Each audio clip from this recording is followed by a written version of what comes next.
The Small Business Forum is an opportunity for small businesses to come together, listen to not only Fairfax County government officials, also federal government officials in terms of how do we acquire contracts, how do we network with each other, and also we'll have a vast resource of different folks that support small businesses. The reason that it's a small business forum, changing from formerly the vendor forum, is that we want to modernize. We're focusing on small business, let's call it what it is, and let's invite all the small business to come and participate.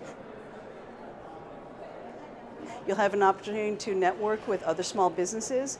During our forum, we'll have some speed mentoring from SCORE. We will also have key speakers from different organizations with small business associations, as well as from federal as well as local. We have a fully packed exhibitor hall that will have all the different organizations from banking to health to different county government offices that are seeking small businesses to come and to work with them.